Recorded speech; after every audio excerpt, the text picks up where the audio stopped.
Hello, everybody. Welcome back to Game-Based Learning in the World Language Classroom. The why, what, and how. We're still on section 3 of my book, The How, where I teach you all the different games we play in my world language classes. I'm Madame Sensei. I teach Spanish, French, and Japanese, and next year English, I just found out, to high schoolers out here in the beautiful Pacific Northwest. If you want to help me tweak my games, find me at studio-nemo.com. The Minecraft Education Ambassadors, or the Minecraft Teachers Lounge, Duolingo Educators Network, or Roxem. We'll talk about Roxem a lot next time. This time, we are talking about drawing games. You would not believe how excited the students get when they draw, okay? And they might not be good artists. It's fine. Stick figures are great. But, memory is very visual. And so drawing is going to help tap into that long-term memory. So in our previous episodes, we talked about a potpourri of other games that didn't fall into any category. This time, I'm just going to tell you a ton of drawing games where you can break out the colored pencils and the markers, which feels like a game. And I'm also going to talk pretty fast because I want to keep this under 10 minutes, but I'm not sure I can. All right, so first of all, Freyer diagrams. Okay, Freyer diagrams are, you've got 4 quadrants and your word in the middle. Now, there's a lot of argument about what goes into these 4 quadrants. I like to do the meaning of the word, and I let the students write in English here, or if they're a high enough level, I'll have them circumlocute. They have to draw a little picture, and it doesn't have to be good. Both these two students just didn't even use color in their pictures. Normally, I say use some color. But, if they don't want to use color, they don't have to use color, okay? Then they have to write a sentence using the word. And then I like for my last quadrant to be some weird connection that they make with the word. All right, students are allowed to write in English here because if they can make that connection, they're going to remember the word. Okay, so here's deportista, and the student recognized that the word sport is buried in there. It's kind of in there, okay? Perezosa, the student wrote like parasite, okay? And then I'll also say that at one point, Duolingo asked me what sort of supports I needed. And I said, hey, how about you make me a nice Freyer diagram because mine are just like really badly done. And they made this beautiful one. So this is available on the Duolingo Educators Network. And I'll put the link in the description. All right, next, TIP chart. TIP stands for Term Information Picture. Do not get this confused with TPR, which is Total Physical Response, or TPRS, which is Teaching Proficiency Through Reading and Storytelling. We have so many dumb acronyms.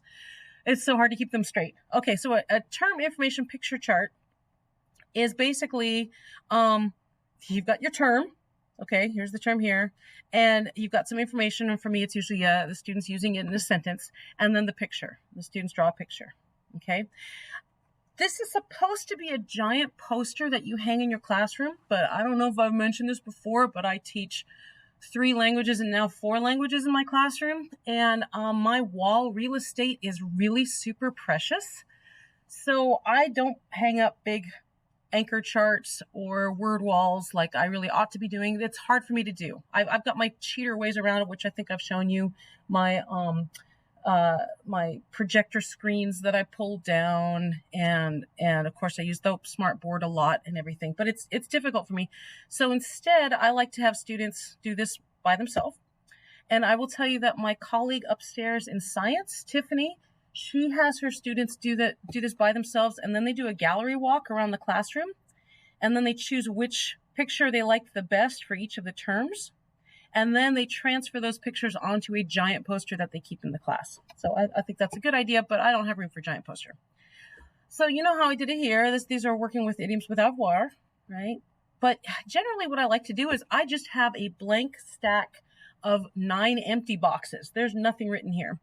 And because flexibility is the name of the game, whenever I see something going south, I'm like, oh, okay, we're gonna draw some pictures right now. And I can just grab this giant stack and I can just hand it out and I can just say, okay, well, you just heard, you heard over 9 words in the story. Let's pick any 9 you like, any 9 that you're struggling with, because like a gold list kind of thing, it's got to be something that they're struggling with. And let's write it on your own personal TIP chart. Okay, so here I had the students, they wrote the word that they wanted to work on, and then they used it in a sentence and they drew a picture. All right, so I don't want to run way over time. So I'm just going to point you to some other videos that I made, and I'm going to put them in this playlist. But in the Harvard Project Zero Thinking Routines, I talked about beginning, middle, and end, which is a wonderful drawing project because whenever you're reading a story to the students, even if you're not done with the story yet, you can have the students draw out, like a comic strip, what happened at the beginning, what happened in the middle, what happened at the end. And you can have them draw, label, caption this. You can have them write dialogue bubbles or narration at the bottom of each panel if you'd like, or it could just be pictures, whatever you'd like. But I talk about this in great depth right over here. So that'll be the very next video that you come to in this playlist. And, I haven't been doing so many Frayer diagrams and term information pictures lately because I've kind of really gone whole hog into my own little flavor of how I've been doing pictorial input charts, PIC, from GLAD, Guided Language Acquisition Development. And in a couple of days on this playlist, I will explain my epic final exam where I took all of my students on a field trip. I took my Spanish students to Buenos Aires and I took my French students to Paris, and we just explored the cities and it was absolutely wonderful. And actually, no, I didn't really take them there in person. I took them there in Minecraft and into some gorgeous worlds, which I'll explain in detail. But when we packed our bags, we used this pictorial input chart technique that I've been working on for high school, okay, because usually GLAD techniques are for elementary school. So I have tweaked it for high school and I love it so much, and the students absolutely loved how we packed our bags, and I will explain that in another video. But to get just an idea of what I'm doing for the pictorial input charts, go right here, which will be the very next video after the next video. And then sketch notes. Man, I'm really going to be hitting this hard this upcoming year. It's June. I'm about to start summer school and I'm hitting it hard in summer school. And then come September, I'm going to be hitting it hard. You'll notice that when I did my metacognition for my students, I had this sketch notes as number 26. No more. I have determined that students do not know how to take notes. So I'm starting on day one with this is how you take notes, guys. I'm not going to wait. Normally day one, I talk about the effective filter. I talk about N+1, or some people call it I+1. I talk about all these linguistic theories for the first several weeks of school. I'm not putting off note-taking any longer. I've learned my lesson. Note-taking is a crucial skill, and I really want my students to take notes. So anyway, I described sketch notes in this metacognition video right here. Oh, good. I'm going to be under 10 minutes. Last thing I'm going to say before I wrap this up is I'm really enjoying putting art into my classes. Okay, I'm hugely enjoying putting art into my classes. Oh, and I believe I also have made another video about doing an art project entirely in the target language. And that's in this playlist already, because I did that earlier in the year. But the students come in, they find the art supplies on their desk, and I just start talking to them and doing the art project with them. And I've got my visual supports on the board, and I talk them through the instructions in the target language, and the students are creating art. And you also know that I really use Minecraft a lot in my classes, and I'm really, really proud of myself, I guess, because you can teach an old dog new tricks, right? The growth mindset, right?